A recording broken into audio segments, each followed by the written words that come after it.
السلام عليكم ورحمة الله وبركاته. سبحانك لا علم لنا إلا ما علمتنا إنك أنت العليم الحكيم. رب اشرح لي صدري ويسر لي أمري واحلل من لساني يفقهوا.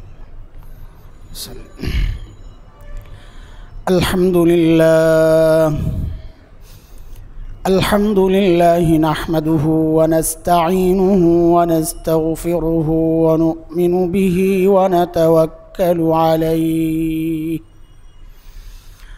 ونعوذ بالله من شرور أنفسنا ومن سيئات أعمالنا.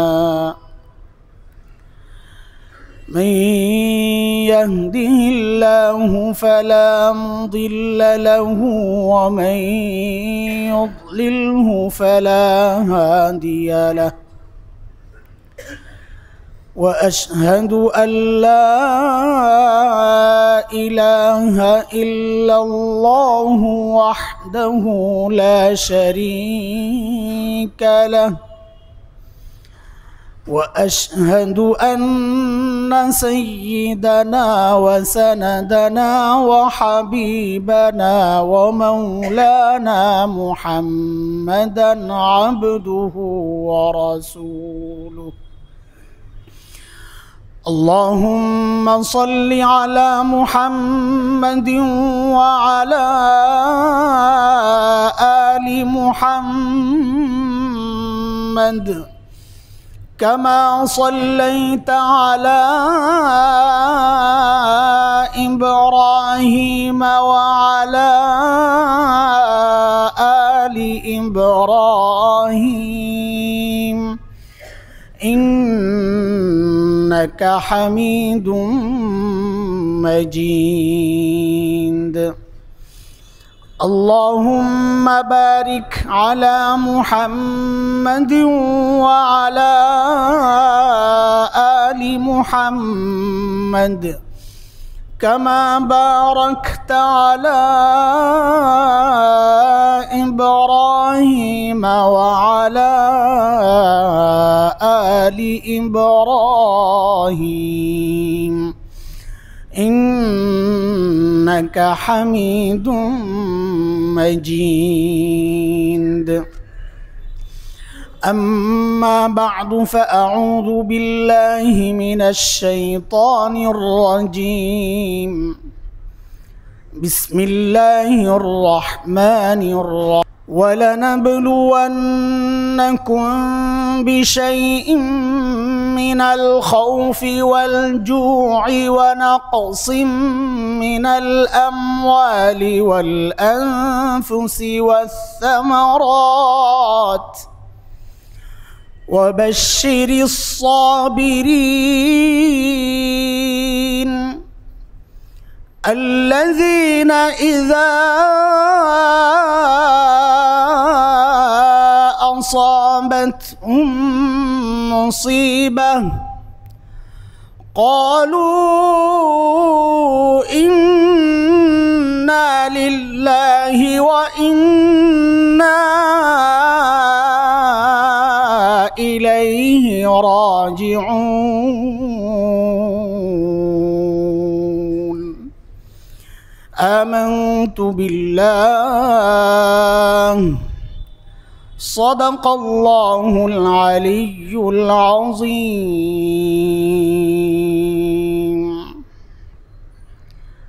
محترم حاضرین، আল্লাহ সুবহানাহু ওয়া তাআলার অশেষ মেহেরবানি মালিক জুমার নামাজ আদায়ের জন্য মসজিদে আমাদেরকে একত্রিত করেছেন। এটা মালিকের অনেক বড় নিয়ামত।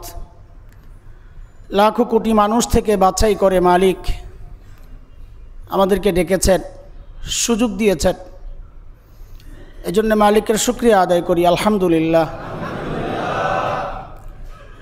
দ্বীনি কাজ করতে পারা এটা মালিকের তৌফিক ছাড়া হয় না। মালিক যাকে পছন্দ করেন তাকেই বারবার তার দরবারে হাজির হওয়ার সুযোগ দেন। দুনিয়ার নিয়ম তো এটাই। মাননীয় প্রধানমন্ত্রী পর্যন্ত বারবার কারা পৌঁছতে পারে? যারা তার একান্ত মানুষ। দুনিয়ার নিয়ম তো এটাই, আপনার পর্যন্ত সবসময় কে পৌঁছতে পারে? যে আপনার সবচেয়ে কাছের মানুষ, তাকেই তো এই সুযোগ দেওয়া হয়। আল্লাহ সুবহানাহু ওয়া তাআলাও যাকে পছন্দ করেন তাকেই বারবার সুযোগ দেন তার সামনে হাজির হওয়ার জন্যে। হযরত হাফিজ জি হুজুর রহমতুল্লাহ আলাইহির কথা আপনাদেরকে অনেকবার শুনিয়েছি আমি। কেউ যখন নামাজ পড়ে না, অজুহাত দেখায়, কাপড় নষ্ট, সময় নাই, এইরকম অজুহাত দেখায় যখন কেউ নামাজ ছাড়ে, তা হযরত হাফিজ জি হুজুর রহমতুল্লাহ আলাইহি বলতেন যে তুমি ভেবো না তুমি যে অজুহাতটা সামনে এনেছো ওইটাই মূল বিষয় নামাজ ছেড়ে দেওয়ার, না, এটা মূল বিষয় না। বরং তুমি ভাবো এমন কি অপরাধ করেছ যে অপরাধের কারণে মালিক চান না তোমার মতো বান্দা তার সামনে গিয়ে দাঁড়াক। মালিক তোমাকে ইচ্ছে করে দূরে ঠেলে রাখছেন। সাইয়্যিদিনা হযরতে মুআবিয়া রাদিয়াল্লাহু তাআলা আনহু, তার এক বিখ্যাত ঘটনা, এটাও অনেকবার শোনানো হয়েছে, প্রসঙ্গক্রমে বলা। তাহাজ্জুদ ছুটে গেছে হযরতে মুআবিয়ার, এজন্য খুব কান্না করছেন। পরদিন হযরতে মুআবিয়া খুব কান্না করছেন। কিন্তু বিষয়টা বুঝার যে তাহাজ্জুদ ছুটে গেলে মানুষ কেন কান্না করবে? তাহাজ্জুদ কি ফরজ নামাজ উম্মতের জন্যে? ওয়াজিব, সুন্নতে মুআক্কাদা না, এটা না পড়লে কোনো গুনাহ নাই। হ্যাঁ, এটা অনেক দামি ইবাদত। কোরআন আল কারীমের মধ্যে আল্লাহ তাআলা যে সমস্ত ইবাদতগুলোর নাম ধরে ধরে আল্লাহ তাআলা তার গুণ বর্ণনা করেছেন, ওই ইবাদত যারা করে তাদের প্রশংসা করেছেন। এর মধ্যে অন্যতম একটা ইবাদতের নাম হচ্ছে তাহাজ্জুদের নামাজ। তা হযরত মুআবিয়া রাদিয়াল্লাহু তাআলা আনহু তাহাজ্জুদ ছেড়ে দিয়ে কেন কান্না করলেন? খুব কান্না করছেন। এমনকি হযরত মুআবিয়ার কান্না দেখে ইবলিসও ভয় পেয়ে গেছে, এত কান্না করছেন। রাতে যায়া ইবলিস বড় বুজুর্গের সুরত ধইরা, দরজা জানালা বন্ধ হযরত মুআবিয়ার ঘর, ওই ঘরে যায়া হযরত মুআবিয়াকে জাগাইতেছে, ওঠেন ওঠেন। হঠাৎ উঠে এরকম মানুষ দেখে তো হযরত মুআবিয়া ভয় পেয়ে গেছে। ভাই তুমি কে? এই বন্ধ ঘরের মধ্যে তুমি কেমনে ঢুকলা? তো বলেন যে আমি ইবলিস। কেন আসছ? আপনাকে জাগাইতে তাহাজ্জুদ নামাজ পড়ার জন্যে। আরে আজীব তামাশা, শয়তান আবার মানুষকে তাহাজ্জুদের জন্য জাগায়। শয়তান তো মানুষকে নেক কাজ করতে ভুলাইয়া দেয়। কোরআনের কথা, হযরত মুসা আলাইহিস সালাতু ওয়াস সালামকে হযরত খাজির একটা দায়িত্ব দিছিলেন, যেটা আমার মনে করাইয়া দিও। হযরত মুসা ভুলে গেছেন। তো সূরা কাহফের মধ্যে আসছে হযরত মুসা আলাইহিস সালাম জবাবদিহিতামূলক বক্তব্য দিচ্ছেন হযরত খাজিরের সামনে, কি এটা আমার দোষ না, আমাকে মাফ করে দেন। ওমা আনসানিহু ইল্লা শাইতানু আন আযকুরাহ, আপনাকে যে আমি মনে করাইয়া দিব, শয়তান আমাকে ভুলাইয়া দিছে। তো বোঝা গেল নেক কাজ করতে গেলে শয়তান ভুলাইয়া দেয়। এই জন্যে হাকিমুল উম্মাত হযরত থানবী রহমতুল্লাহ আলাইহির কাছে একজন এসে বলছে, হযরত টয়লেটে যাওয়ার সময় বাম পাও দেওয়া এটা তো আদব। নবী আলাইহিস সালাম ভালো কাজের দিকে ডান পাও দিয়ে আগাইতেন। যেমন মসজিদে ঢুকি আমরা ডান পাও দিই, ঘরে ঢুকি ডান পাও দিই, বের হই বাম পাও দিই, টয়লেটে যাই বাম পাও দিই। তো বলে হযরত আমি ভুলে যাই, বাম পাও দিয়ে যাওয়ার সময় ভুলে যাই, ডান পাও চলে যায়। তা হযরতে থানবী রহমতুল্লাহ আলাইহি হাকিমুল উম্মত মানুষের চিকিৎসা দিতেন, রূহের চিকিৎসা। তো বলে এখন থেকে যখন ডান পাও দিয়ে ঢুকবা, আবার টয়লেট না সেরেই, যদি চাপ না থাকে খুব বেশি আর কি, না সেরেই আবার ডান পাও দিয়ে বের হবা। তো ডান পাও দিয়ে বের হওয়া তো একটা আদব, সুন্নাহ।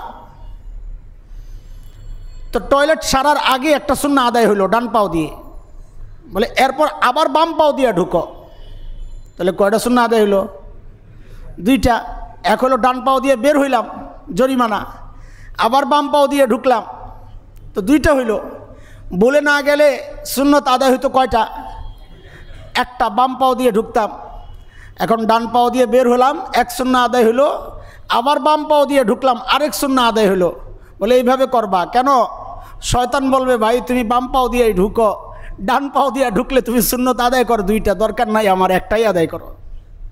শয়তান তো এমনই। গল্প বড়দের কাছ থেকে শোনা, এক ভাঙ্গা ঘরের মধ্যে এক আল্লাহর বান্দা থাকে। তো বড় বুজুর্গ এরকম পাগড়িওয়ালা আইসা বলে ভাই তাড়াতাড়ি বের হও। কি জন্যে? বলে ঘর ভেঙে পড়বে, তুমি মারা যাবা।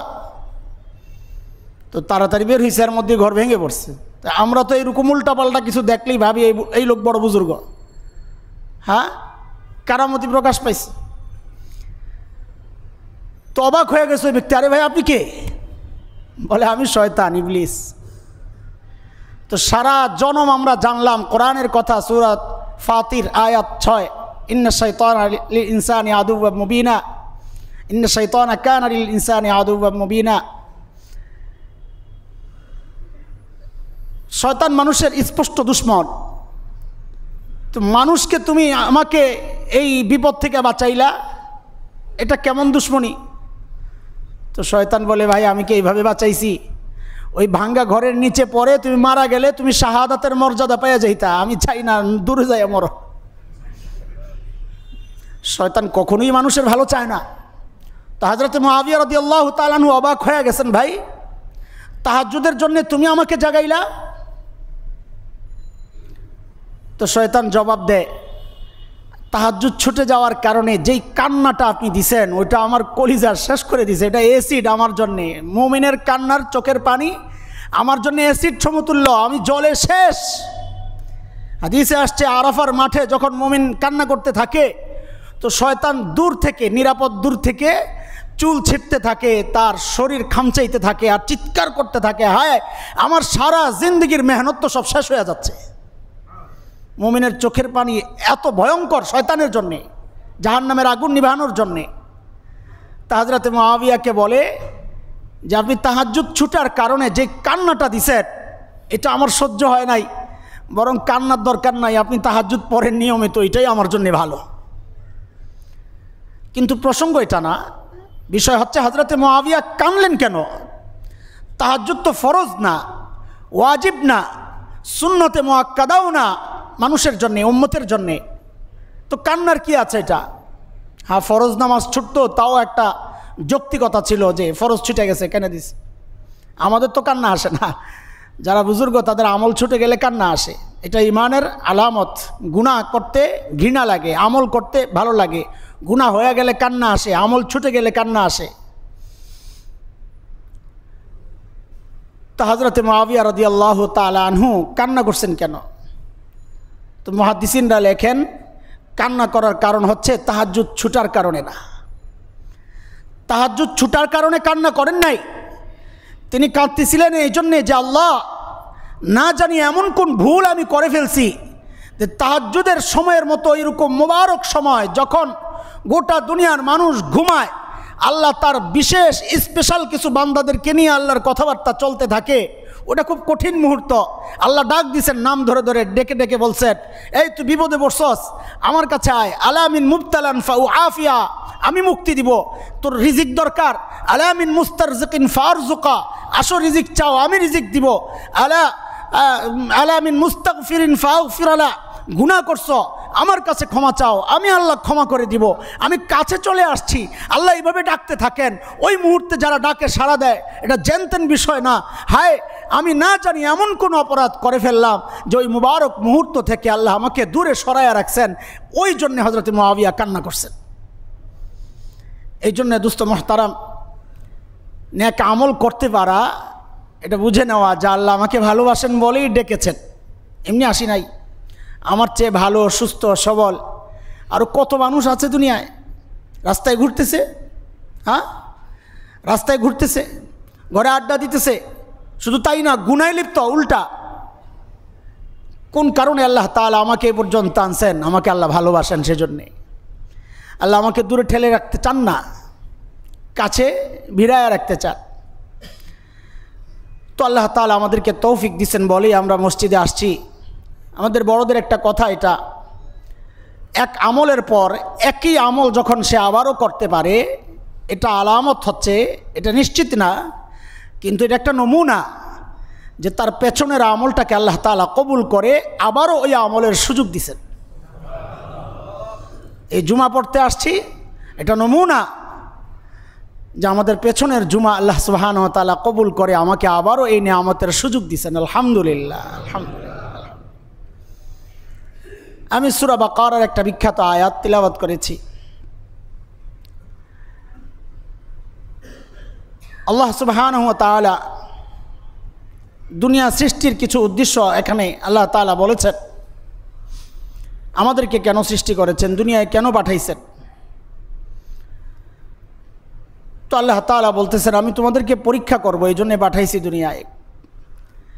তোমার ভেতরের যোগ্যতা দিয়েই আমি তোমাকে জান্নাত দিয়ে দিতে পারতাম। ভেতরের যোগ্যতা আমি তো জানি, আল্লাহর পরীক্ষা লাগে আমার কি যোগ্যতা আছে, আমি কি করতে পারি, আমার স্বভাব, আমার চরিত্র সম্পর্কে আল্লাহ জানেন না?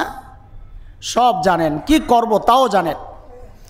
তাইলে পরীক্ষার দরকার কি? আল্লাহ তো এমনি সিদ্ধান্ত দিয়ে দিতে পারতেন যে তুমি জান্নাতে যাও, তুমি জাহান্নামে যাও। দেখেন, যারা শিক্ষক তারা যখন বাচ্চাদেরকে পড়ান তো পরীক্ষা ছাড়াই কিন্তু বুঝেন যে কোন ছাত্রটা ভালো, কোনটা খারাপ, কোনটা মেধাবী, কোনটা দুর্বল। বুঝে না? অবশ্যই বুঝে।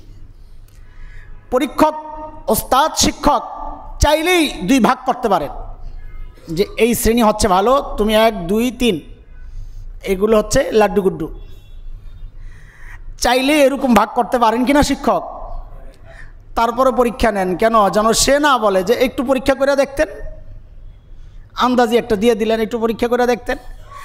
একজন শিক্ষক যে মানুষের দিলের খবর জানে না, সেই ভাগ করতে পারে তার সামনের অবস্থা দেখে তো যে আল্লাহ সুবহানাহু ওয়া তাআলা আমার স্রষ্টা, আলিমুম বিযাতিস সুদূর, আমার ভিতরের সব খবর যিনি জানেন, হ্যাঁ, সেই আল্লাহ সুবহানাহু ওয়া তাআলাও জানেন আমি কি করতে পারি, আমি কি করব, সব জানেন। তারপরেও পরীক্ষা কেন? যেন দুনিয়ার মানুষ দেখে, আমিও যেন বলতে না পারি যে কেন আমার জন্য এই ফয়সালা, আমার শরীর তো তার চেয়ে সুন্দর ছিল, আমার বংশ তার চেয়ে ভালো ছিল, আমার যোগ্যতা তার চেয়ে ভালো ছিল, আমাকে কেন এই মুসিবত দেওয়া হলো, আমাকে কেন জাহান্নাম দেওয়া হলো। যেন বান্দা এই কথা বলতে না পারে, তার আমল নামা হাজির হয়ে যাবে যে দেখো তোমাকে কেন জাহান্নাম দিছি, তাকে কেন জান্নাত দিছি। দেখো আল্লাহ তাআলা পরীক্ষা করেন। কি পরীক্ষা করবেন? আল্লাহ সুবহানাহু ওয়া তাআলা আমাদের আসল যে ঠিকানা আখিরাত, আমাদেরকে বানানো হয়েছে আখিরাতের জন্য। এটা একটা ঠিকানা, দুনিয়া আখিরাতের প্রস্তুতির একটা অংশ। মূল তো আখিরাত, অনন্তকাল আমরা যেখানে থাকব। আখিরাতের দুইটা ভাগ, জান্নাত, জাহান্নাম।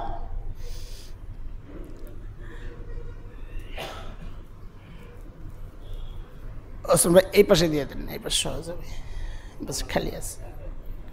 আচ্ছা,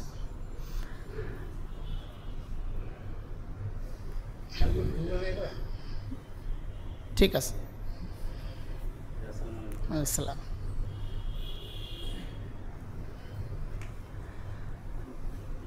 জান্নাত আর জাহান্নাম দুইটা ভাগ।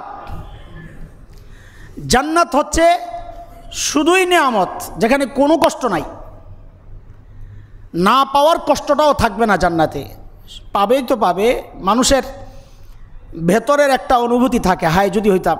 এখানে এমন পাওয়া যাবে কিনা মুশকিল, যার মনে মনে চায় না যে আমিও যদি প্রধানমন্ত্রী হইতাম। মুখ খুলে বলে না যে মানুষ হাসবে, তুই কি প্রধানমন্ত্রী হবি, কিন্তু ভিতরে ইচ্ছা নাই কার। একজন বড় কোটিপতি, বড় দামি গাড়িওয়ালা কাউকে দেখলে ভেতরে ভেতরে জাগে যে আমারও একটা গাড়ি যদি থাকতো। দুনিয়ার হাল, কিন্তু মুখ ফুটে বলে না। মানুষ কি বলবে? হাসবে। তোর কি যোগ্যতা? জান্নাত এর ব্যতিক্রম। ওয়ালাকুম ফিহা মা তাশতাহি আনফুসুকুম ওয়ালাকুম ফিহা মা তাদদাউন। জান্নাতে মানুষ মুখ ফুটে যা বলবে, আল্লাহ বলেন তাও পাইবা। যা ভেতরে ভেতরে তুমি পোষণ করতেছো, যদি এটা আমার হইতো, আল্লাহ বলেন তাও আমি তোমার সামনে হাজির করে দিব। আল্লাহ, জান্নাতে কোনো কষ্ট নাই, না পাওয়ার কষ্টও নাই, ভিতরের আক্ষেপ কিচ্ছু থাকবে না, অভিযোগ অনুযোগ কিচ্ছু নাই, কোনো কষ্ট নাই। ঠিক উল্টাটা হচ্ছে জাহান্নাম, যেখানে আরাম আর শান্তি বলতে কিচ্ছু নাই, কষ্টই কষ্ট, কষ্টই কষ্ট। এই দুইটার নমুনা আল্লাহ দুনিয়া রাখছেন। দুনিয়াকে আল্লাহ সাজাইছেন নিয়ামত এবং কষ্ট দুইটাকে দিয়া, দুইটার মধ্যে আমাকে রেখেছেন। আল্লাহ আমাকে এই যোগ্যতা দিয়ে দিছেন যে সিদ্ধান্ত তোমার, কোন দিকে তুমি যাবা, কষ্টের কি প্রতিক্রিয়া, নিয়ামতের কি প্রতিক্রিয়া ভোগ করতে থাকো, দেখো, দেখে সিদ্ধান্ত নাও, বাছাই যাচাই তুমি করো, কোন দিকে যাবা, সিদ্ধান্ত তোমার। তো বান্দা যদি তার কাছে আরামে থাকতে মনে চায় সে আরামের কাজ করবে, যদি কষ্টে থাকতে মনে চায় সে কষ্টের কাজ করবে। এটা হচ্ছে দুনিয়া। আল্লাহ দুইটাই দিয়ে রাখছেন, নিয়ামতও দিয়ে রাখছেন, মুসিবতও দিয়ে রাখছেন। তবে নিয়ামতের তুলনায় মুসিবত অনেক বেশি। পরীক্ষার উপকরণ, এটা নিয়ামতও পরীক্ষা হতে পারে, মুসিবতও পরীক্ষা হতে পারে। বাকি মুসিবতের পরীক্ষার উপকরণ অনেক বেশি। কত বেশি? এক হাদিসে আসছে আল্লাহ সুবহানাহু ওয়া তাআলা যখন হযরত আদম আলাইহিস সালাতু ওয়াস সালামের পুতুলটা বানান, খাকা বডিটা রো দেওয়া হয় নাই, তো মাটি গালায়া যখন এটাকে বানানো হচ্ছিল তখন তার মধ্যে পানি মিক্সড হচ্ছে। মানুষ সৃষ্টির মধ্যে সব রকমের মূল পদার্থই আছে, মাটিও আছে, পানিও আছে, আগুনও আছে, বাতাসও আছে। আগুন, পানি, মাটি, বাতাস, এই চারটাই তো মূল, চারটাই আছে। ইবলিস যখন সেজদা করতে আল্লাহ তাআলা বললেন যে তুমি সেজদা করো আদমকে, তো ইবলিস কি জবাব দিয়েছিল? আনা খায়রুম মিন, আমি আদম থেকে উত্তম। খালাকতানি মিন নার ও খালাকতাহু মিন তিন, আমাকে বানাইছেন আগুন দিয়া, আদমকে বানাইছেন মাটি দিয়া, এজন্য আমি উত্তম। কারণ তার কাছে যুক্তি হলো আগুন মাটি থেকে উত্তম। কিন্তু মুহাক্কিকিনরা বলেন এখানে ইবলিসের দুইটা ভুল হয়েছে, একটা না। অহংকারের চূড়ান্ত অপরাধ তো আছে, কিন্তু তার যুক্তির মধ্যেও ভুল দুইটা। সে যে দলিল আর যুক্তি দিছে, যুক্তির মধ্যেও ভুল। প্রথম কথা হচ্ছে কোনটা উত্তম এটা তুমি জানো না, স্রষ্টা জানেন। মাটি উত্তম না আগুন উত্তম এটা তুমি জানো না, যিনি আগুন আর মাটি বানাইছেন তিনি জানেন। তিনি বলতেছেন সেজদা করো, বোঝা গেল আগুনের চেয়ে মাটি উত্তম, এই জন্যে বলেছেন। এই একটা ভুল। দ্বিতীয় ভুল ছিল ইবলিস জানে না যে এটার প্রমাণ। ইবলিস বলছে যে আপনি আদমকে বানাইছেন মাটি দিয়ে, আমাকে বানাইছেন আগুন দিয়া, এটাও ভুল। কারণ আল্লাহ ইবলিসকে আগুন দিয়া বানাইছেন ঠিক, কিন্তু আদমকে শুধু মাটি দিয়ে বানান নাই। আদমের মধ্যে পানিও ছিল, মাটিও ছিল, আগুনও ছিল, বাতাসও ছিল। চারটা বিষয় ছিল আদমের মধ্যে। মানুষের মধ্যে ওই চারটা বিষয় আছে, আগুনও আছে, মাটিও আছে, পানিও আছে, বাতাসও আছে, সবগুলো মিলেই মানুষ। তো চারটা উত্তম না একটা উত্তম, ওই জায়গায়ও ইবলিস ভুল করছে। যাই হোক, হযরত আদম আলাইহিস সালামের মাটির ওই পুতুল যখন বানানো হয় তার মধ্যে আল্লাহ তাআলা 40 দিন পানি ঢালছেন, শিশিরের পানি 40 দিন যে ঢালছেন, হাদিসের কথা, এর মধ্যে 39 দিন শুধু মুসিবতের পানি পড়ছে, একদিন শুধু নিয়ামতের পানি পড়ছে। তাইলে নিয়ামত আর মুসিবত দুইটাকে একসাথে করলে কোনটা কত বেশি হিসাব এটা দিয়ে করা যায়। আল্লাহ তাআলা আমাদেরকে নিয়ামতও দিছেন, মুসিবতও দিছেন। তার মধ্যে নিয়ামত হচ্ছে মাত্র 2.5%, 40 2.5%, 40-এর এক কত? 2.5%, মাত্র 2.5%। বাকি পুরাটাই হচ্ছে মুসিবত। এই জন্য আমাদের জন্য মুসিবত আসবে বেশি নিয়ামতের তুলনায়। আল্লাহ তাআলা নিজেই বলতেছেন وَلَنَبْلُوَنَّكُمْ بِشَيْءٍ مِّنَ الْخَوْفِ وَالْجُوعِ وَنَقْصٍ مِّنَ الْأَمْوَالِ وَالْأَنفُسِ وَالثَّمَرَاتِ وَبَشِّرِ الصَّابِرِينَ الَّذِينَ إِذَا أَصَابَتْهُم مُّصِيبَةٌ قَالُوا إِنَّا لِلَّهِ وَإِنَّا إِلَيْهِ راجعون।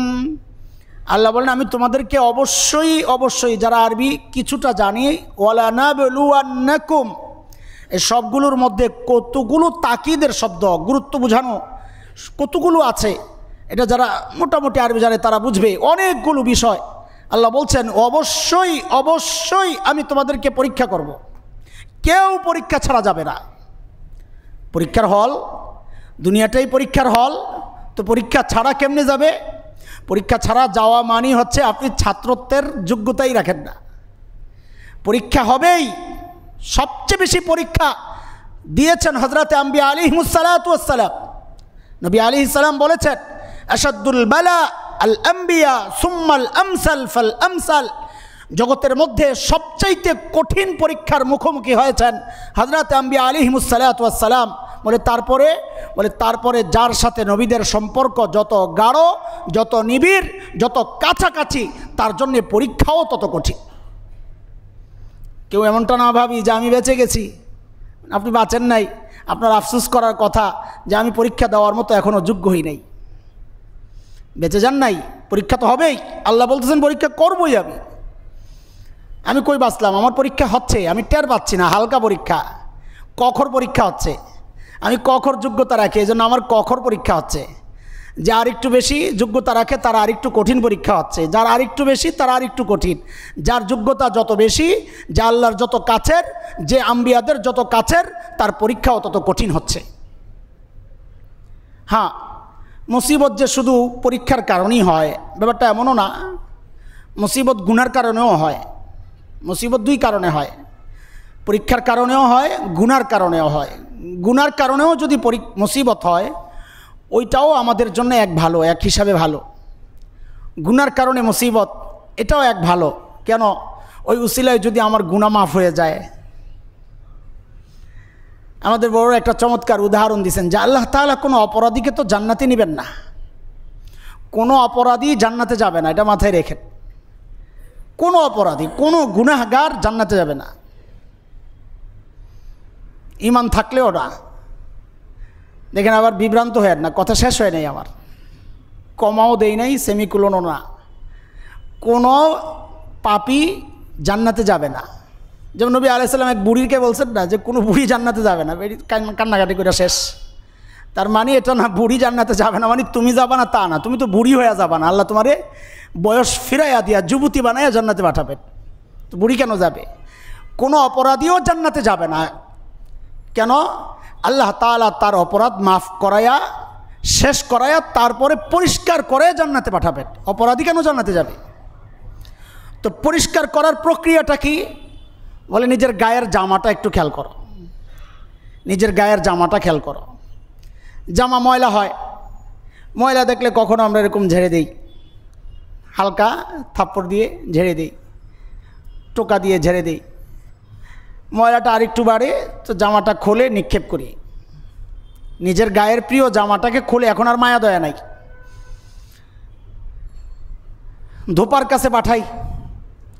ধোপা এটাকে পানির মধ্যে ভিজায়, মাঝে মাঝে গরম পানিও দেয়, কিছু মেডিসিনও দেয়, দিয়ে ওটাকে কসলায় খুব করে, আবার কাঠের মধ্যে খুব বাইরে আসে না এরকম, দেখছেন না? এখন সিস্টেম তো এখন মেশিনে এসে পড়ছে, খুব আঘাত করে এই কাঠের মধ্যে, করে করে খুব কসলায় টসলায় পানি দিয়ে ধুইয়া এটার ময়লাটা পরিষ্কার করে। তারপরেও আপনার ব্যবহার উপযোগী হয় নাই, এটাকে রোদে দিতে হয়, সূর্যের তাপে দিতে হয়, শুকায়। তারপরেও আগের মতো আপনার ব্যবহার উপযোগী হয় নাই, কি করে? গরম ইস্ত্রি, আয়রন মারে না, তারপর এটা সোজা হয়, তারপর আগের মতো হয়, আপনার কাছে আবারও আগের মতো প্রিয় হয়ে যায়, তাই না? আমাদের বড়রা বলেন একজন গুনাহগারের অবস্থাও তাই। সে গুনাহ করছে তো আল্লাহ তাআলা তাকে মরণ দেন, দুনিয়ায় কিছু কষ্ট দেন, ওই হালকা ঝেড়ে ঝুড়ে যদি ময়লা শেষ হয়ে যায় ওকে, আর যদি না হয় তো বড় কষ্ট, মৃত্যু। এটা একটা বড় কষ্ট। মানুষের হায়াত সবচেয়ে বড় নিয়ামত, মানুষের মৃত্যু সবচেয়ে বড় মুসিবত। মানুষের হায়াত সবচেয়ে বড় নিয়ামত, মানুষের মৃত্যু সবচেয়ে বড় মুসিবত। তো ওই মুসিবতে ফেলার, ওই মৃত্যুর যন্ত্রণা আছে ভয়ঙ্কর, কঠিন থেকে কঠিন। মৃত্যু যন্ত্রণা খুলতে, বুতাম টুতাম খুলতে, শরীর থেকে জামা খুলতে কষ্ট হয়। এরপর এটারে নিক্ষেপ করে কবরের ভিতরে, যা বক্সের মধ্যে ফেলায়।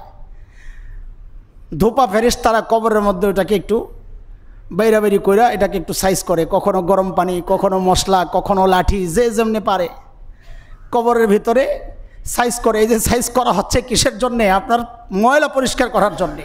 এটা ইমানদারদের কথা, নেককারদের কথা, কাফেরদের না। কাফের তো বাদ, ওটা জামা, এটা বাদ, এটা ফালাইয়া দাও। তো কবরের মধ্যে ওই রকম হালকা কিছু দেওয়ার পরেও যদি দেখে ময়লা পরিষ্কার না হয়, তো হাসরের মাঠে সূর্যের তাপে শুকাইতে দেয় আপনার উপযোগী বানানোর জন্যে, জান্নাতের উপযোগী বানানোর জন্যে। হাসরের মাঠের ওই সূর্যের তাপেও যদি সোজা না হয়, তো জাহান্নামে পাঠায় কিছু গরম আয়রন লাগায়া ইস্তারি করে এটারে সোজা করার জন্যে।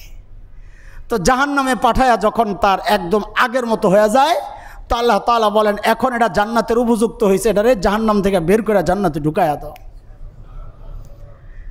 এই মুসিবতগুলো আমাদের একটার পর একটা কিসের জন্যে? আমার গুনাহকে পরিষ্কার করার জন্যে। তো মুসিবত যে কেবল পরীক্ষা হিসাবে আসে ব্যাপারটা এমন না, মুসিবত আমার গুনাহ মাফ করানোর জন্যেও আসে। আমি আজকে ওই বিষয়ে আলোচনা করতেছি না, আমি শুধু নেয়ামত হিসাবে, পরীক্ষা হিসাবে মুসিবত ওইটার আলোচনা করতেছি। মুসিবত একটা পরীক্ষা। কেন করেন আল্লাহ তাআলা এই পরীক্ষা? পরীক্ষার প্রক্রিয়াগুলো দেখলেই আমরা কিছুটা আঁচ করতে পারবো যে কেন করেন পরীক্ষা। আল্লাহ প্রথম বলতেছেন ওয়ালানাবলুওয়ান্নাকুম বিশাইইম মিনাল খাউফ, ভয় আতঙ্ক, এটা দিয়ে আমি পরীক্ষা করব। ভয় আতঙ্ক, মুফাসসিরিনে কেরাম বলেন ভয় দিয়া কিসের পরীক্ষা? ভয় দিয়া পরীক্ষা। আল্লাহ বলেন আমি তোমার মধ্যে একটা যোগ্যতা দিছিলাম নিজেকে রক্ষা করার, শয়তান থেকে, নফস থেকে, ধোঁকা থেকে, নফসের ধোঁকা থেকে নিজেকে রক্ষা করার একটা সৃষ্টিগত যোগ্যতা তোমার ভেতরে ছিল। ফাআলহামাহা ফুজুরাহা ওয়া তাকওয়াহা, তাকওয়ার যোগ্যতা আমি দিয়েছিলাম নিজেকে রক্ষা করার। ওই যোগ্যতার প্রয়োগ তুমি করো নাই, প্র্যাকটিস তুমি করো নাই। তো আমি আল্লাহ তোমাকে মুসিবত দিয়া ভয় আতঙ্ক দিছি। কেন? দুশ্মন থেকে বেঁচে বেঁচে। রমাজানে, ফাঁকে একটু কথাটা বুঝায় নি, রমাজানে আমরা না খেয়ে থাকি। কি না খায়া থাকি? যেটা হালাল। পানি খাওয়া হালাল ছিল, ভাত খাওয়া হালাল ছিল, বিবির সাথে বৈধ সম্পর্ক হালাল ছিল। আল্লাহ আমাকে বিরত রাখছেন কেন? বৈধ জিনিস থেকে বেঁচে বেঁচে অবৈধ জিনিস থেকে বাঁচার আমার যেন প্র্যাকটিসটা হয়ে যায়। আল্লাহ বলেন রোজা রাখলে তুমি মুত্তাকি হয়ে যাবে, লাআল্লাকুম তাত্তাকুন। মানে কি? মানে হচ্ছে রোজা রাখলে গুনাহ থেকে বাঁচার একটা অভ্যাস তোমার গড়ে উঠবে। ঠিক আল্লাহ সুবহানাহু ওয়া তাআলা মুসিবত দিয়ে পরীক্ষায় ফেলেন কেন? আমি যেসব কারণে মুসিবতে পড়ছি ওই কারণ থেকে নিজেকে বাঁচানোর প্রক্রিয়া তখন আমি খুঁজতে থাকি। আল্লাহ বলেন এই প্র্যাকটিসটাই তো আমি চাইছি, তুমি এটা থেকে শিখো কিভাবে তুমি শয়তানের ধোঁকা থেকে বাঁচবা, কিভাবে তুমি নফসের ধোঁকা থেকে বাঁচবা। ও বান্দা, আমি তো তোমাকে এই জন্যে পরীক্ষায় ফেলছি। 2 আল জু' ওয়া নাকসিম মিনাল আমওয়াল ওয়াল আনফুস ওয়াস সামারাত, সবগুলো একই ধরনের। যে আমি যেই নিয়ামতগুলো তোমাকে দিছি এসব নিয়ামত ছিনাইয়া নিচ্ছি, দেখি তুমি কি করো। পরীক্ষা। নিয়ামত দিয়াও পরীক্ষা, নিয়ামত ছিনাইয়া নিয়েও পরীক্ষা। আল্লাহ নিয়ামত দিয়াও পরীক্ষা করেন। আল্লাহ নিয়ামত দিয়া পরীক্ষা করেন কিভাবে? মুফাসসিরিনে কেরাম বলেন 2টা দিক। নিয়ামত দিয়ে পরীক্ষা করার 2টা দিক। এক হচ্ছে আল্লাহ দেখেন ওই নিয়ামতের যথাযথ ব্যবহার হচ্ছে কিনা, না উল্টাপাল্টা সম্পদ পায়া গুনাহ করতেছি, ভোগ বিলাসে মত্ত হয়ে গেছি, নিয়ামত দাতাকে ভুলে গেছি। এটা দ্বিতীয় অংশ। নিয়ামতের যথাযথ প্রয়োগ আর ব্যবহার হচ্ছে কিনা, এটা এক পরীক্ষা। দ্বিতীয় পরীক্ষা হচ্ছে নিয়ামত পেয়ে আমি নিয়ামতে ডুবে গেলাম নাকি নিয়ামত দাতার কাছে চলে গেলাম। এটাও আল্লাহ দেখেন যে নিয়ামত পাইয়া আমাকে ভুলে যাও কিনা, এটাও আল্লাহ দেখেন। নিয়ামতের পরীক্ষা এটা। তো আল্লাহ ওই নিয়ামত ছিনাইয়া নিচ্ছেন, ছিনাইয়া নিয়েও আল্লাহ পরীক্ষা করেন কেন? আল্লাহ দেখেন নিয়ামত ছিনাইয়া নেওয়ার পর আমার মনোভাব কি হয়। আমি নিয়ামত দাতাকে ভুলে যাই নাকি আবার তার কাছেই চাই যে আল্লাহ নিয়ামত তুমি দিছো, আমি কদর করতে পারি না, আল্লাহ আমার নিয়ামত আমার ফেরত দাও। আমি এটা করি না উল্টাটা করি। আল্লাহ দেখেন, পরীক্ষা করেন। হযরত জাবের রাদিয়াল্লাহু আনহু, বিখ্যাত সাহাবী, যুদ্ধে যাবেন, সন্তান অসুস্থ, 8 বছর 2 মাস বয়স। দেখেন একদম ছোট্ট বাচ্চাদের জন্য একরকম মায়া লাগে, আর বাচ্চা যখন আরেকটু বড় হয়ে দৌড়াদৌড়ি করে ওই আরেকটা মায়া ঢুকে। হযরত ইব্রাহিম আলাইহিস সালাম ইসমাইল আলাইহিস সালামকে কোরবানি করার হুকুম কখন পাইছেন? ফালাম্মা বালাগা মাআহু সাইয়া, যখন ইসমাইল ইব্রাহিম আলাইহিস সালামের সাথে দৌড়াদৌড়ি করার বয়স হয়েছে, মানে ওই সময় মায়াটা একটু বেশি হয়, বেশি থাকে। তো হযরত জাবেরের বাচ্চা রাদিয়াল্লাহু আন 8 বছর 2 মাস বয়স, জিহাদের ডাক আসছে, চলে গেছেন বাচ্চা এই অবস্থায়। জিহাদ থেকে যেদিন ফিরছেন ওই দিন বাচ্চাটা মারা গেছে, বা 1-2 দিন আগে মারা গেছে। তো ঘরে ঢুকেই তো তার ভিতরের পেরেশানি তো এটাই থাকবে যে আমার বাচ্চার কি অবস্থা। বিবি আরবের নীতি রীতি অনুযায়ী সালাম করছেন, হাতে চুমু খাইছেন, হাদিসের কথা, হাতে চুমুও খাইছেন। তা হযরত জাবের ভেতরে ঢুকে জিজ্ঞেস করছেন আমার বাচ্চার খবর কি, ও কেমন আছে। তা হযরত জাবের রাদিয়াল্লাহু তাআলা আনহুর বিবিও তো সাহাবী, যার সাথে যেমন আল্লাহ মিলাইছেন, আমার সাথে আপনার সাথে যেমন, আমি যেমন আমার সাথে মিলাইছো আল্লাহ এরকম, আফসোস করে লাভ নাই। হযরত জাবেরের বিবিও তো সাহাবিয়া, জিজ্ঞেস করছেন আমার সন্তান কেমন আছে। তো জবাব দেন ফালিল্লাহিল হামদ বিল আফিয়া ওয়াল খাইর, আল্লাহর প্রশংসা, আল্লাহ যেভাবে রাখছেন ভালো আছেন।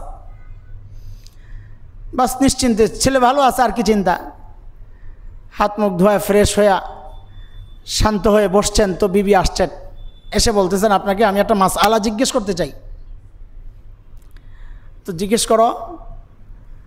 তো বিবি জিজ্ঞেস করেন আপনার কাছে যদি কেউ মেয়াদি আমানত রাখে, যে তোমার কাছে এটা আমি 1 বছরের জন্য রাখলাম, 1 বছর পর যদি এটা ফেরত নিতে চায় আপনি কী করবেন? আটকায়া দিবেন? বলেন লা হাওলা ওয়ালা কুওয়াতা ইল্লা বিল্লাহ। আটকায়া দেওয়া তো খেয়ানত, আমানতের খেয়ানত। বলে দেওয়ার পর কি কষ্ট লাগবে যে আমার থেকে নিয়ে গেল, এতদিন আমার কাছে ছিল? বলে কেন কষ্ট লাগবে, জিনিস আমার না।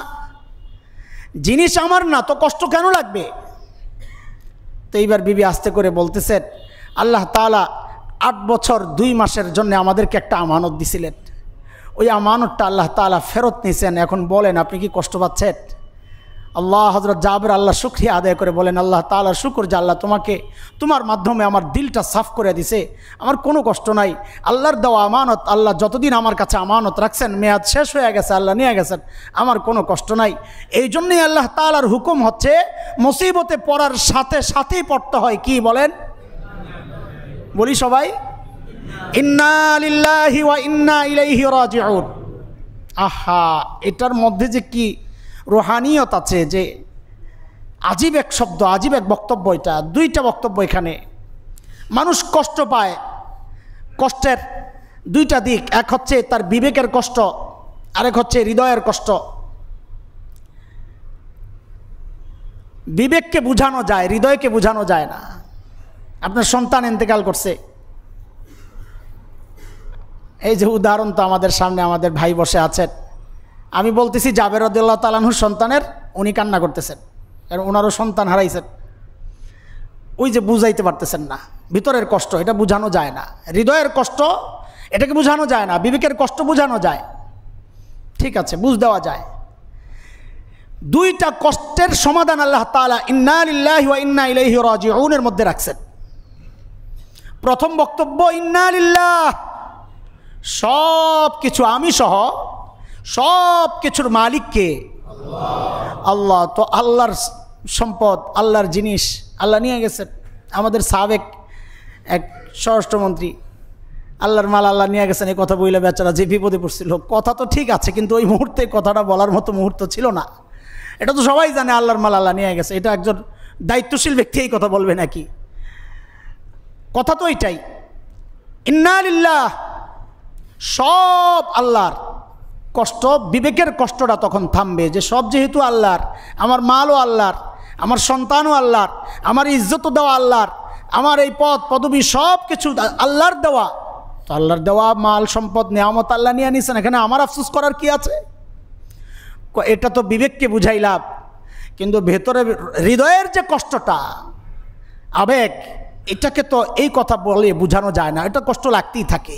নবী আলাইহিস সালাম কাঁদতেছিলেন, ছেলে ইব্রাহিমের ইন্তেকাল, চোখ দিয়ে ঝরঝর করে পানি পড়তেছে। সাহাবায়ে কেরাম জিজ্ঞেস করছেন ইয়া রাসূলুল্লাহ, মৃত্যু শোকে এইভাবে কান্নাকাটি করা না নিষেধ? তো ওইটা তো হচ্ছে চিৎকার চেঁচামেচি করা, বুক চাপড়ানো, কাপড় ছেঁড়া, ওইটা নিষেধ। তো নবী আলাইহিস সালাম বলতেছেন যে দেখো, চোখ দিয়ে পানি পড়বে, হৃদয় কষ্ট পাবে, এটাই স্বাভাবিক, ও ইন্না বিফরাকিকা লামাহজুন ইয়া ইব্রাহিম, ও ইব্রাহিম তোমার বিচ্ছেদে আমরা দুঃখী। এটা হৃদয়ের ব্যাপার, এটাকে থামানো যাবে না, এটা আসবেই। বিবেকের যেটা ওইটাকে বুঝানো যায়। ইন্না লিল্লাহ বিবেকের সান্ত্বনা হয়ে গেছে, ও ইন্না ইলাইহি রাজিউন হৃদয়ের সান্ত্বনা সেটা কি একটু বুঝেন। দুই ভাই বিদেশ থাকে, টিকিট জটিলতায় একজন টিকিট পাইছে শুক্রবার, আরেকজন টিকিট পাইছে রবিবার। তো শুক্রবার যেই ভাই বিদায় হচ্ছে ঘরের অন্যান্য সবাই কান্না করতেছে, কিন্তু যার টিকিট রবিবার সে কান্না করে না। সে কেন কান্না করে না? যে 2 দিন পর তো আমি আসতেছি, আমি কেন কান্না করব? তোর সাথে তো আমার 2 দিন পরে দেখাই হইতেছে না। ওয়া ইন্না ইলাইহি রাজিউনের ভিতরে এই মর্ম কথাটাই, তুমি চলে যাচ্ছ, ওয়া ইন্না ইলাইহি রাজিউন। আজকে তোমার টিকিট হয়েছে, তুমি চলে যাচ্ছ, ওয়া ইন্না ইলাইহি রাজিউন, 2 দিন পর তো আমিও আসতেছি। এটা হৃদয়ের ব্যথা দূর করে আল্লাহ তাআলা। শুধু তাই না, হাদিসের কথা, মুসিবতগ্রস্ত ব্যক্তি যখন এই দোয়া পড়ে আল্লাহ তাআলা তার হৃদয়কে তো শান্ত করেন, সাথে সাথে নিয়ামাল বদল, সে যে নিয়ামত হারাইছে, যেই নিয়ামত হারায় সে এই দোয়াটা পড়েছে, আল্লাহ তাআলা তার চেয়ে উত্তম নিয়ামত তাকে দান করেন। আলহামদুলিল্লাহ, আল্লাহ তাআলার কি নিজাম, সিস্টেমটাই এমন। মুহতারাম হাজরিন, মুসিবত আসলে ঘাবড়ায় না যাই। যে কোনো মুসিবত, সন্তান কথা শোনে না, এটাও একটা মুসিবত। অসুস্থতা, এটাও একটা মুসিবত। ভয় আতঙ্ক, এগুলোও মুসিবত, এগুলো আসবেই। এগুলো আল্লাহর নিজাম, আল্লাহর ওয়াদা, আসবেই। আল্লাহর কাজ আল্লাহ করছেন, আমাদের কাজ আমাদের করা। আমাদের কাজ কি? সবসময় আল্লাহর দিকে ঝুঁকে থাকা, যে আল্লাহ নিশ্চয়ই আমার কোনো ভুল হয়েছে, আমার এই নিয়ামত তুমি ছিনায় আনিছো। দেখেন, গত 6 মাস তো আপনাদের থেকে বিচ্ছিন্ন। এই বিচ্ছিন্নতা এটা খুব একটা পীড়া দিছে, ব্যাপারটা এমন না, কারো না কারোর সাথে তো আসি, কথাবার্তা চলতেছে। পীড়া দিত খুব বেশি যখন চুপে চুপে কোনো মসজিদে পেছনে চুপচাপ বসে বসে নামাজ পড়ি, তখন খুব কষ্ট লাগতো মিম্বরের দিকে তাকাইলে। যে ইমাম সাহেব খতিব নামাজ পড়াইতেছেন, ওই মিম্বরের দিকে তাকাইলে খুব কষ্ট লাগতো। কষ্টটা কি? নিজের পদ হারাইছে এই জন্যে না, আল্লাহি কোনো মায়া নাই, এটার প্রতি কোনো মায়া নাই। কষ্ট লাগতো এই জন্যে যে আল্লাহ, এটা একটা নেয়ামত ছিল আমার জন্যে। কেন নেয়ামত? যে দিনের কিছু কথা মানুষ পর্যন্ত পৌঁছায় দেওয়ার এটা একটা মাধ্যম ছিল আমার, এই জন্যে নেয়ামত। এটা দ্বারা আমার রিজিক আসে, টাকা পয়সা পাই। আল্লাহ সাক্ষী, মসজিদে বসা, মেম্বরে জীবনেও মাথায় ওই চিন্তা আসে না। নেয়ামত মনে করি ওই জন্যে যে এখান থেকে কিছু কথা মানুষকে শোনানো যায়। নবী আলাইহিস সালামের রেখে যাওয়া একটা আমানত, এখানে আমি বসতেছি, এটা একটা নেয়ামত। তো পিছন থেকে বসে বসে চোখের পানি ফেলতাম আর বলতাম, আল্লাহ না জানি কোন ভুল করছি যে তুমি এই নেয়ামত থেকে দূরে সরাইয়া রাখছো। জামাতে প্রতিনিয়ত নামাজ পড়তে পারতাম না, সঙ্গত কারণে, বুঝে নেন। তো নামাজের টাইম হইলে, আজান দিলে খুব কষ্ট লাগতো। হায়, সবাই মসজিদে যাইতেছে, আমি বসে আছি চুপচাপ এক ঘরের ভিতর। এটা একটা মুসিবত। কষ্ট লাগতো এই জন্যে যে মালিক না জানি কোন ভুল করছি, কোন গুনাহ করছি। বাইতুল্লাহ যাইতে পারি না, হৃদয়ের হাহাকার। কিছু ভাইদের সহযোগিতায় গত সপ্তাহে একটা চক্কর মেরে আসছি, যে সব তদবির তো শেষ, কোনো তদবিরে কাজ হচ্ছে না, দেখি জায়গা মতো জায়গা কোনো তদবিরে কাজ হয় কিনা। বাইতুল্লাহ থেকে দূরে সরে আসছি, এটাও হৃদয়ের একটা ব্যথা। নবী আলাইহিস সালামের রওজার সামনে যেতে পারি না, এটাও হৃদয়ের একটা ব্যথা। না জানি আমাদের কোন গুনার কারণে আল্লাহ বাইতুল্লাহ থেকে মুসলমানদেরকে দূরে সরায় রাখছে, ভিতরের ব্যথা এটা। কারণ নিয়ামত, এটা একটা বড় নিয়ামত আমরা মনে করি। নিয়ামত থেকে দূরে থাকা এটা আমাদেরকে আতঙ্কিত করে। আল্লাহ, এটা কি পরীক্ষা না আমার ভুলের কারণে তুমি আমার থেকে এই নিয়ামত ছিনায় এনেছো? আমি বুঝতেছি না। তো বাইতুল্লাহ চলে গেছি, কেউ জানে না, চুপচাপ গেছি। বাইতুল্লাহর সামনে দাঁড়ায় আসার সময় খুব কান্নাকাটি করছি। গত শনিবার ফিরছি, খুব কান্নাকাটি করছি। সাথে 2-3 জন ছিলেন, আমাদের এই মহল্লারও এক ভাই ছিলেন। কান্নাকাটি দেখে তারাই বলতেছেন যে এই দোয়া কেমনে মিস হয়, এই দোয়া ফেরত যাবে না। ওই দিন ঘরে আসার টাইম 2:30টায় ফ্লাইট, দুপুরে ঘরে ফিরেই আমরা লাগেজ গুছায় নেমে পড়ব। তো হারাম থেকে কান্নাকাটি করে গাড়িতে এসে বসছি। মোবাইল তো সাইলেন্ট করা ছিল, মোবাইলটা বের করেই দেখি আমাদের যারা আলোচনা চালিয়ে যাচ্ছিলেন তাদের একজনের ফোন। ভয় পেয়ে গেছি যে আজকে ফেরবো, না জানি কোন কথা, না জানি আসতে মানা করে। তো ফোনটা ব্যাক করছি যে ভাই কোনো খবর? তো সাথে সাথেই খুব খুশির সাথে বলতেছে, ভাই খুশির সংবাদ, মাননীয় স্বরাষ্ট্রমন্ত্রী আপনাকে নামাজ পড়াইতে বলছেন।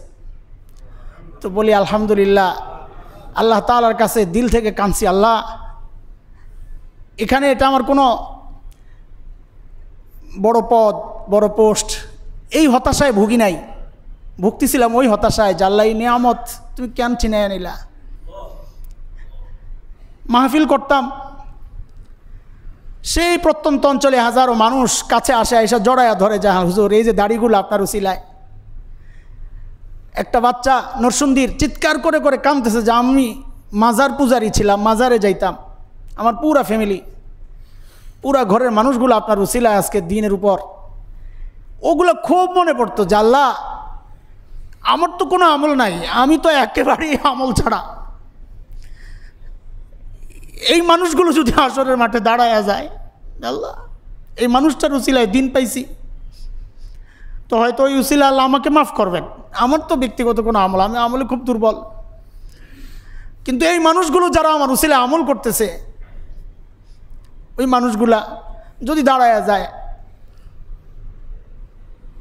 তো ওই উসিলায় হয়তো আল্লাহ মাফ করবেন। ওই হতাশায় ভুগতেছিলাম যে হায় রে, এই নিয়ামত থেকে তো আমি দূরে সরে গেছি, আমার আমলের ভান্ডার যে একটু মজবুত করব, ভারী করব, এই সুযোগ তো পাইতেছি না। আল্লাহ তুমি এই সুযোগটা আবার ফেরত দাও আমারে, তোমার দেওয়া নিয়ামত তুমি আবার ফেরত দাও মালিক। তো মালিক ডাকে সাড়া দিছেন, এটাই মালিকের নিজাম। দ্রুত কাজ হয় না মালিকের, মালিক কাজ আস্তে আস্তেই করেন, এটাই মালিকের নিজাম। আল্লাহ তাআলাও করছেন, আবার বসাইছেন।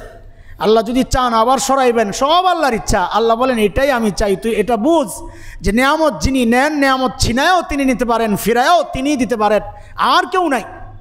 মুসিবতে পড়লেও কার কাছে, নিয়ামত পাইলেও কার কাছে, আল্লাহকে ছাড়া যাবে না। দেখেন সাইয়্যিদুল ইস্তিগফার, আমরা জানি ইস্তিগফার সেরা ইস্তিগফার যেটা, শেষ কথা আমার, সেরা ইস্তিগফার যেটা, এই ইস্তিগফারের একটা বক্তব্য আমাকে বড় ভিতরে আমাকে একদম নাড়া দেয় খুব, যে কি আজীব কথা। সাইয়্যিদুল ইস্তিগফার, আল্লাহুম্মা আনতা রাব্বি লা ইলাহা ইল্লা আনতা খালাকতানি ওয়া আনা আবদুক। কি আজীব কথা, আল্লাহু আকবার। খালাকতানি ওয়া আনা আবদুক, কি দাবি। সন্তান মা বাবা যখন একটু দূরে সরায় রাখে, একটু রাগ করে, তো সন্তান কি বলে, আমি কি ভাইসে আইছি, আমাকে পালক আনছো, তুমি জন্ম দাও নাই। এই যে দাবি নিয়ে কথা বলে, এই শব্দগুলোর মধ্যে যেমন এমনই একটা বক্তব্য, খালাকতানি ওয়া আনা আবদুক, আমি কে মালিক, আমি কে, আমার পরিচয় কি। খালাকতানি, বানাইছো তুমি, তুমি বানাইছো। ওয়া আনা আবদুক, আমি তোমার বান্দা, আমি যাবো কই। নিয়ামত পাইলেও তোমার, বিপদে পড়লেও তো আমি তোমার, তোমাকে ছাড়া আমার আর কি উপায় আছে, কই যাব আমি। ওইটাই ছিল আমাদের বক্তব্য, এখনও তাই, ভবিষ্যতেও তাই থাকবে। নিয়ামত পাইলেও বক্তব্য এটা, মুসিবতে পড়লেও বক্তব্য এটা, মালিক তুমি সব।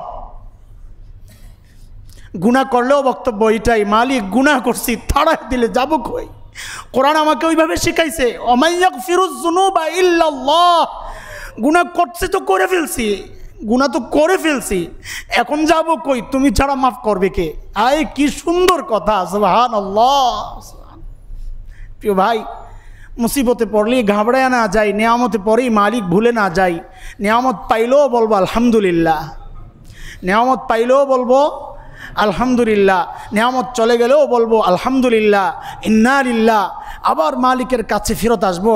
তো মালিক পরীক্ষায় আমি পাশ করছি, মালিক দুনিয়ায়ও নিয়ামত দিয়ে আমাকে ভরপুর করে দিবেন, আখিরাতের নিয়ামত তো আমাদের জন্য অপেক্ষা করতেছে ইনশাআল্লাহ তাআলা। আল্লাহ তাআলা আমাদের সবাইকে মালিকের দিকে, মালিকের সাথে একটা নিবিড় আর গাঢ় সম্পর্ক যেন তৈরি হয়, এভাবে ওই মন মানসিকতা লালন করার, ধারণ করার তৌফিক দান করেন, আমিন। ওয়া আখিরু দাওয়ানা আলহামদুলিল্লাহি রাব্বিল আলামিন।